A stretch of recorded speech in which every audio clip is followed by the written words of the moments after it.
இந்தியாவின் முதல் டிசைனர் ஏசியான லாய்டில் இருக்கு sliding fascia, mood lighting, AI மற்றும் பவர்ஃபுல்லான கூலிங்.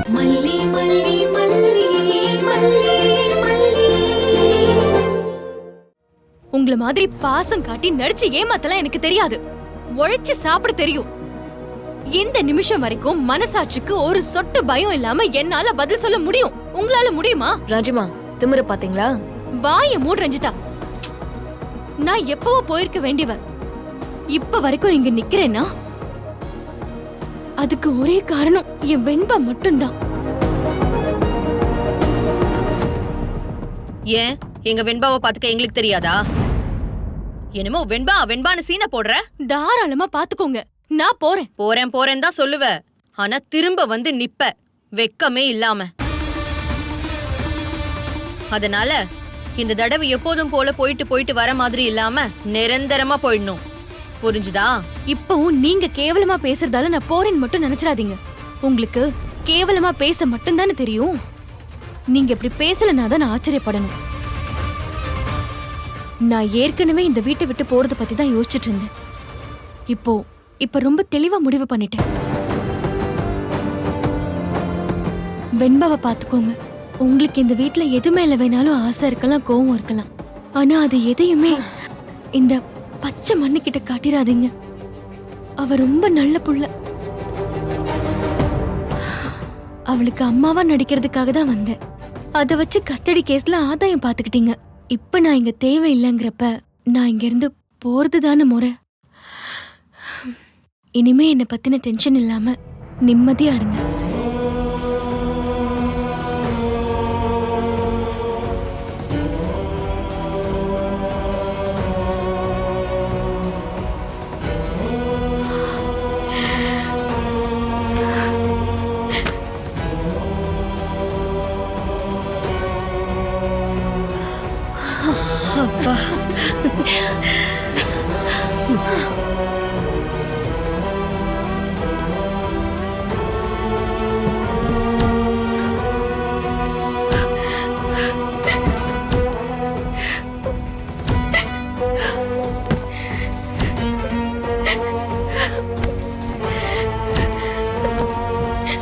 என்ன நான் போனா அப்படி என்ன நடந்துரும்? வேலைக்கு ஒரு ஆள் வச்சுக்க போறாங்க. நடக்கிறதெல்லாம் எப்பவும் போல நடக்கும். நான் போனா வெண்பா அழுவா. எத்தனை நாள் அழுவா? 2 நாள் அழுவாளா? அப்புறம் இதான் நிஜம் நிதர்சனம்னு புரிஞ்சு நடந்துப்பா. அன்னைக்கு ஒரு புக்க வாசிச்சல, அந்த டைட்டில் தான் யாரும் யாருடனும் இல்ல. நான் இத எதிர்பார்த்திருந்திருக்கணும். அதான் வலிக்குது. வெண்பா என் வாழ்க்கையில அவ வரணும்னு இருந்திருக்கு. அவ்வளவுதான். தூங்குறப்ப முழிக்கிறப்பெல்லாம் அவளை தொடுறது, அவளோட ஹக், சிரிப்பு எல்லாம் ஞாபகம் வந்துட்டே இருக்கும். ஒரு குழந்தை அப்படி நினைச்சிட்டே மட்டும் வாழறதெல்லாம் ரொம்ப கொடுமை. அதுக்கு பேசாம ஒருத்தருக்கு மரண தண்டனையை கொடுத்துடலாம். ஆனா அதுக்காக இங்கே இருக்கணும்னு நினைக்க முடியுமா?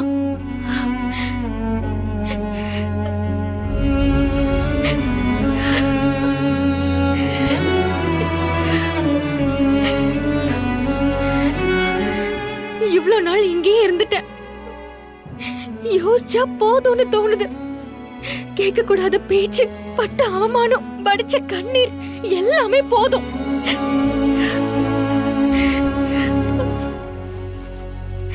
இவங்க கிட்ட வாங்கின பேச்செல்லாம் போதும். பரவாயில்லையே ரஞ்சி, பயங்கர ரோஷக்காரியா இருக்கால. இவ வம்சத்துக்கு அதெல்லாம் கிடையாது ராஜிமா. இவளோட பெரியம்மாவை பார்த்தாவே தெரியல. இப்ப திடீர்னு இவ்வளவு ரோஷம் வருதுன்னு என்ன காரணம்? எல்லாம் இவ்வளவு நாள் நம்ம வீட்டுல சாப்பிட்ட சாப்பாடுதான். அது சரி.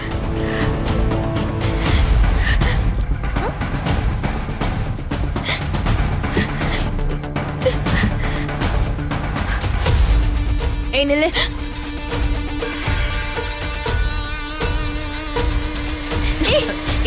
ரஞ்சி, ரஞ்சி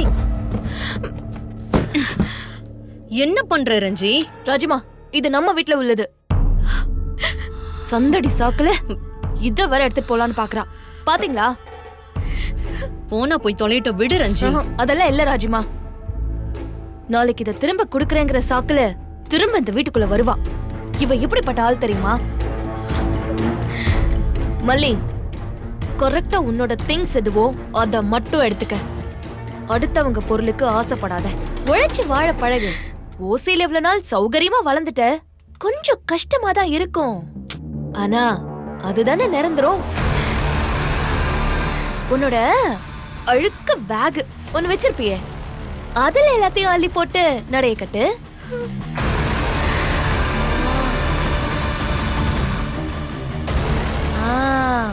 பாரம்பரிய சொத்து இங்க இருக்கு பாரு.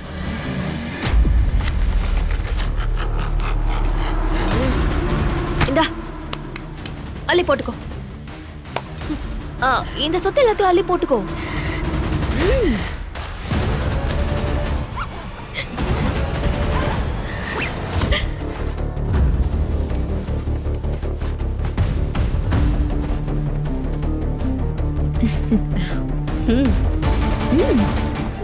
பெரியம்மா பிரிச்சு போட்டாங்களே தாலி, அது மட்டும்தாமா உன்னோடது. வேற எதையும் இங்க இருந்து சுருட்டிட்டு போயிடாத. காதுல, கழுத்துல, கையில, கால்ல ஏதாச்சும் எங்க வீட்டு பொருள் இருந்துச்சுன்னா கலட்டி இங்கே வச்சுட்டு போயிடு. இல்ல அப்புறம் திருட்டு போயிடுச்சுன்னா நீதான் போலீஸ் ஸ்டேஷன் அது இதுன்னு அலைய வேண்டியதா இருக்கும். அதுக்கு சொன்ன.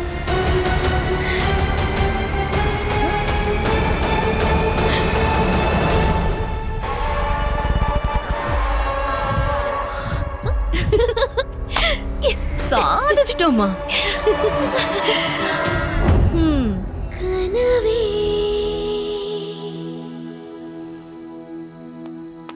கனவே பெரும் கனவே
என்ன பாக்குறீங்க?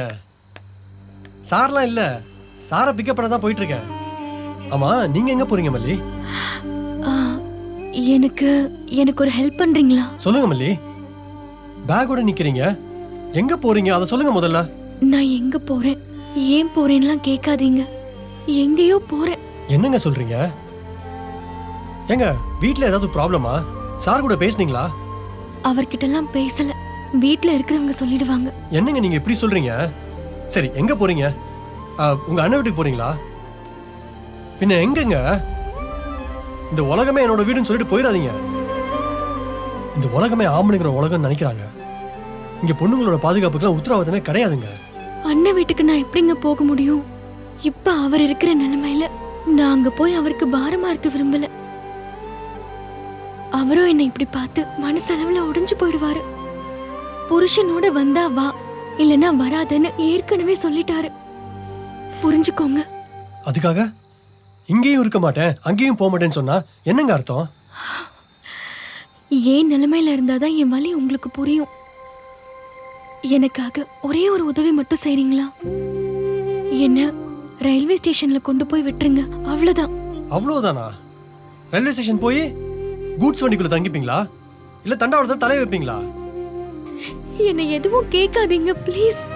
சாரி மல்லி, இப்பெல்லாம் கேட்காம என்னால விட முடியாது. நீங்க எங்க போறீங்கன்னு தெரியாம நான் எப்படி வீட்டுக்கு போக முடியும்? வாழ்க்கையில ஒருத்தருக்கு ஒருத்தர் கஷ்ட காலத்துல கூட நிக்கிறது தாங்க முக்கியம். அப்போ அது செய்யாம அதுக்கப்புறம் ஐயோ அவங்க கஷ்ட காலத்துல கூட இருந்துக்கலாம்னு நினைச்சா எப்படி? நான் நிறைய பேர் அப்படி இழந்திருக்கேங்க. ஒரு நிமிஷங்க. உங்களுக்கு இப்ப என் மனநிலை என்னன்னு தெரியாது. ஃப்ரெண்ட் ஒருத்திக்கிட்ட பேசியிருக்கேன். அவ வேலைக்கு ஏதாச்சும் ஏற்பாடு பண்ணி தரேன்னு சொல்லியிருக்கா. எங்கன்னு கேட்காதீங்க, எனக்கே தெரியாது. ஆனா நான் பத்திரமா தாங்க இருப்பேன். இல்லங்க, எனக்கு என்னமோ இது சரியா படலங்க. உங்களுக்கு சரியா படலைன்னா நீங்க கிளம்புங்க. நான் சரியா படுற ஒரு ஆட்டோக்காரரை பிடிச்சு போய்க்கிறேன். தயவு செஞ்சு என்ன பார்த்ததா பேசினதா மட்டும் வெளியே சொல்லாதீங்க. ஏங்க எங்கேயோ போறதுக்கு உங்க பெரியம்மா வீட்டுக்காச்சும் போலாம்ல? அவங்களாச்சும் உங்களுக்கு ஒரு வேலையை ரெடி பண்ணி கொடுத்துருவாங்க. அவங்களும் தனியா தானே இருக்காங்க. அதெல்லாம் நடக்காத விஷயங்க. அவங்க என்ன திரும்பவும் கொண்டு வந்து இங்க விட்டுட்டு போயிடுவாங்க. போதாததுக்கு அட்வைஸ் பண்ணி என் மனசை மாத்த ட்ரை பண்ணுவாங்க. நான் இதுக்கு மேலயும் யாரோட அட்வைஸையும் கேட்க விரும்பல. என்னங்க அப்படிலாம் சொல்லாதீங்க. ஐயோ எனக்கு இப்ப என்ன சொல்றதுன்னே தெரியல. ஆனா இதெல்லாம் தப்புன்னு மட்டும் தெரியுதுங்க. அது உங்ககிட்ட சொல்லாம இருக்கலாம், ஆனா என்னால முடியாதுங்க. இங்க பாருங்க, என்னோட நிலைமை உங்களுக்கு புரியாது. ஏங்க நான் கேக்குறேன்னு தப்பா நினைக்காதீங்க. உங்களுக்கு என்னதாங்க ப்ராப்ளம்? ப்ராப்ளம் வந்துட வேண்டான்னு தான் போறேன். புரியலங்க. நான் வெண்பாக்காக தான் அங்க இருந்தேன். வெண்பா இப்ப அவர் கூட தான் இருக்கணும்னு கேஸ்ல தீர்ப்பு வர முடிவாயிடுச்சு. இதுக்கு மேல நான் அங்க இருக்கிறது சரியில்லை. நான் தெளிவா யோசிச்சுதான் முடிவெடுத்திருக்கேன். உங்களால ஸ்டேஷன்ல என்ன கொண்டு போய் விட முடியுமா முடியாதா? அவரை கூப்பிட போனோம்ல, நீங்க போங்க. மல்லி மல்லி இருங்க, வாங்க கார்ல ஏறுங்க. கண்டிப்பா விட்டுருவீங்க தானே? நீங்க வாங்க, முதல்ல வாங்க.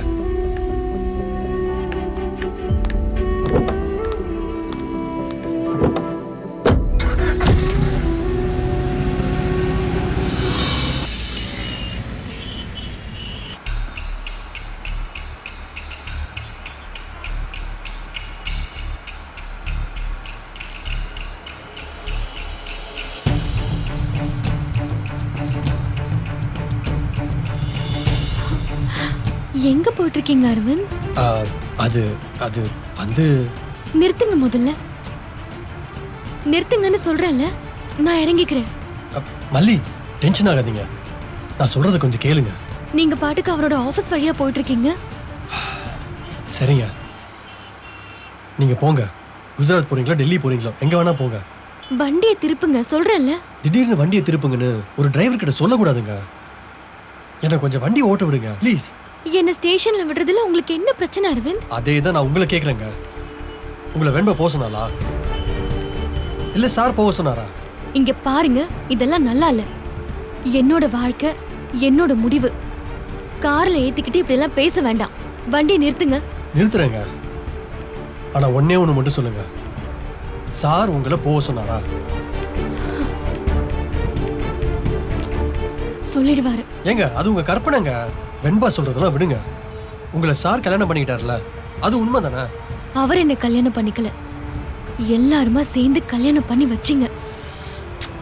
இன்னைக்கு வரைக்கும் அவரும் நானும் புருஷன் பொண்டாட்டியா வாழல.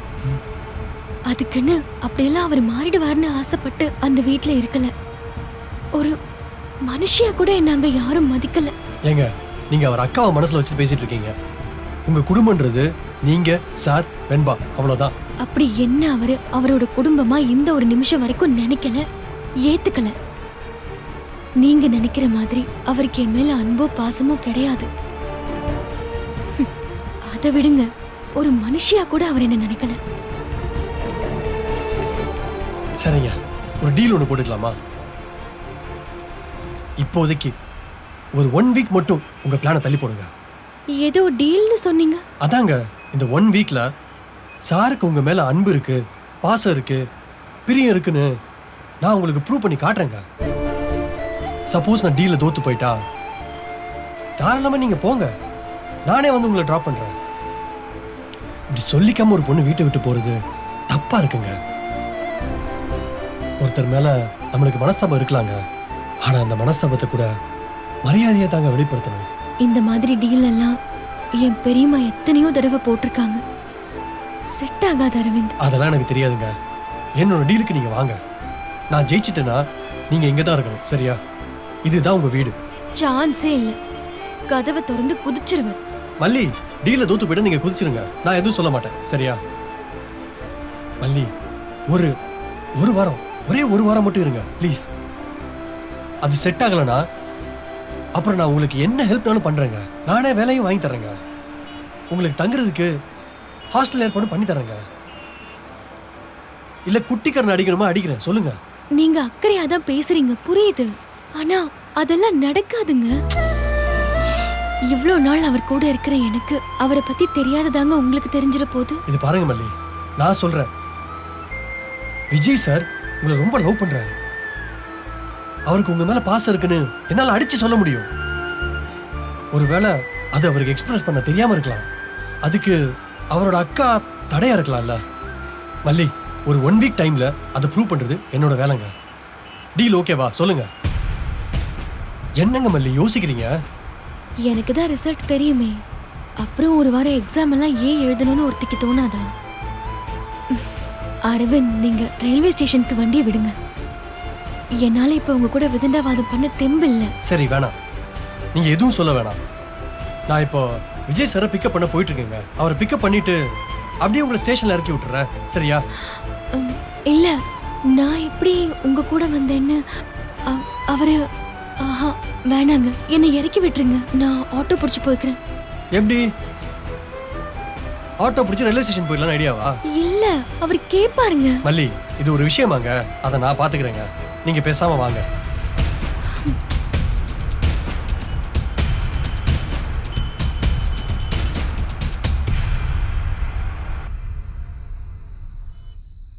மல்லியம்மா,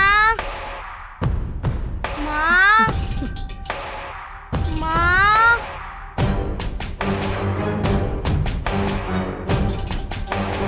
சித்தி, மல்லியம்மா எங்க? மல்லி வீட்ல இல்ல. இல்லையா? எங்க போனாங்க? இனிமே உனக்கு மல்லி அம்மாலாம் கிடையாது. இந்த வில்லிமா தான் உண்டு. ஜாக்கிரதையா நடந்துக்க. என்னை பத்தி தெரியும்ல.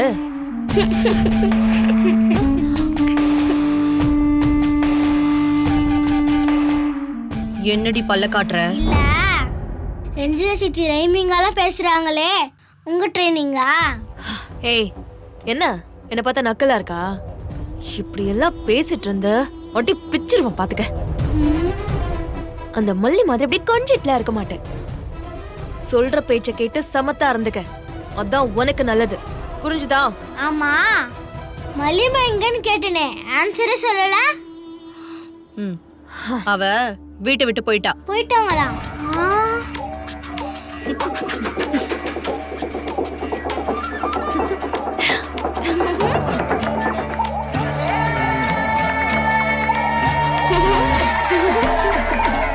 நான் சொல்றது உன் காதுல விழுந்துச்சா?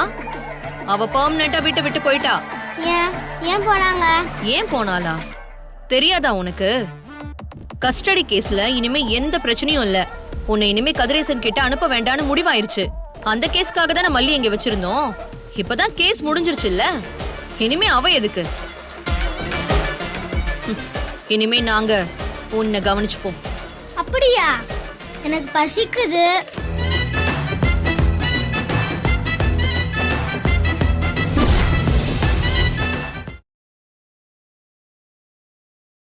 இந்த வீடியோ உங்களுக்கு பிடிச்சிருந்தா லைக் பண்ணுங்க, ஷேர் பண்ணுங்க, காமெண்ட் பண்ணுங்க. மறக்காம சரிகமா டிவி ஷோஸ் தமிழுக்கு சப்ஸ்கிரைப் பண்ணுங்க.